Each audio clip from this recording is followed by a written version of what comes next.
Remercier toutes les personnes qui ont fait le déplacement pour honorer de leur présence cette cérémonie. À l'occasion de son premier discours à la nation, le 3 avril 2012, le président Macky Sall déclara solennellement, je le cite, « S'agissant de la gouvernance économique, je serai toujours guidé par le souci de transparence et de responsabilité dans la gestion vertueuse des affaires publiques. Je mets à ma charge l'obligation de dresser les comptes de la nation et d'éclairer l'opinion sur l'état des lieux. Je compte restituer aux organes de vérification et de contrôle de l'État la plénitude de leurs attributions. » Très inspiré, notre président poursuivit: « L'assainissement de l'environnement des affaires et la lutte contre la corruption et la concussion me tiennent particulièrement à cœur. » D'un ton ferme, le président Macky Sall prévenait sans équivoque ses collaborateurs et les membres de sa coalition en ces termes. À tous ceux qui assument une part de responsabilité dans la gestion des deniers publics, je tiens à préciser que je ne protégerai personne. Je dis bien personne. Il engageait ensuite fermement le gouvernement à ne point déroger à cette règle. Ce discours du président Macky Sall avait suscité à l'époque bien des espoirs. Ne s'arrêtant pas en si bon chemin dans sa croisade contre la malgouvernance, le président, dans une interview accordée au magazine hebdomadaire Jeune Afrique, persiste et signe. « La rupture pour moi n'est pas un slogan, c'est un comportement, celui que les dirigeants de ce pays doivent adopter. Humilité, sobriété et rigueur doivent régir notre action politique. Je vous assure qu'il s'agit bien là d'une rupture profonde avec les pratiques en vigueur sous mon prédécesseur. » C'est toujours le président Macky Sall qui parle. Avant d'asséner avec vigueur, avec moi, tout va changer. Les Sénégalais ont réclamé une gouvernance plus vertueuse, plus sobre, plus transparente. Nous avons l'obligation de rendre des comptes. Personne n'est au-dessus des lois. Le temps de l'impunité est révolu. Alliant donc la parole à l'acte pour prouver ses bonnes intentions, le lundi 21 mai 2012, le président Macky Sall annonça la mise sur pied d'un office national anticorruption, OFNAC, qui a pour mission de prévenir et de lutter contre la corruption et les infractions assimilées, dans le but de renforcer le dispositif stratégique de la gouvernance publique.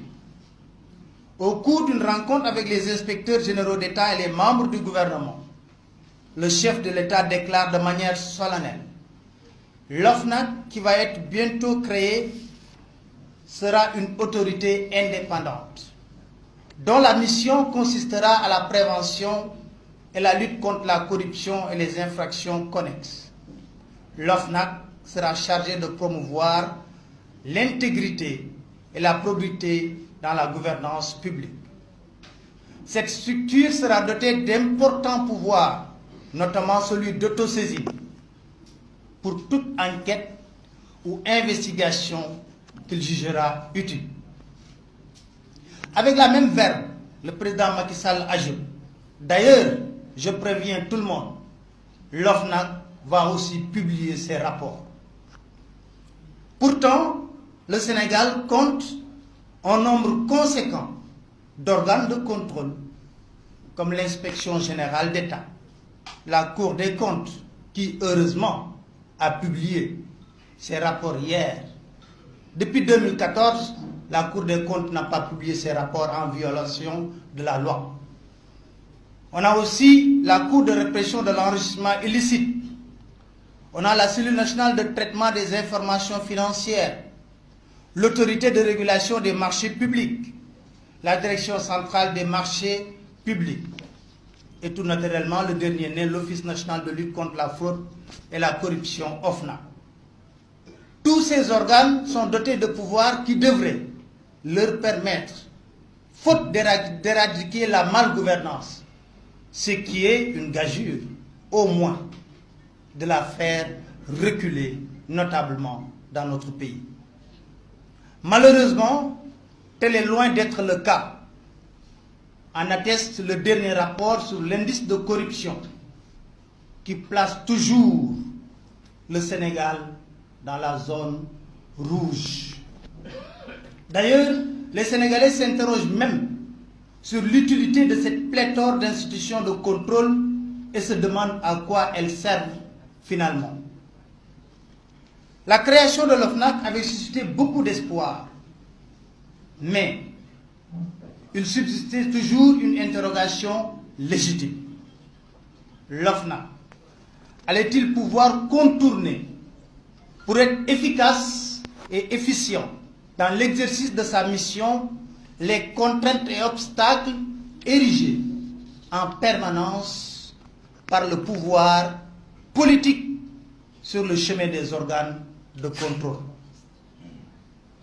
Malheureusement, l'Office n'a pas échappé au même sort qui était réservé aux autres organes de contrôle. Le dossier établi contre le DG du Centre des œuvres universitaires de Dakar dort dans les tiroirs de Dame Justice.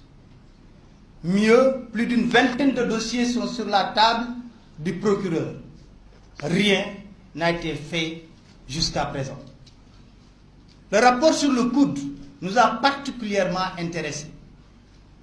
Juste rappeler que l'OFNAC n'a pas été le premier organe de contrôle à avoir épinglé et décrié la gestion du coude.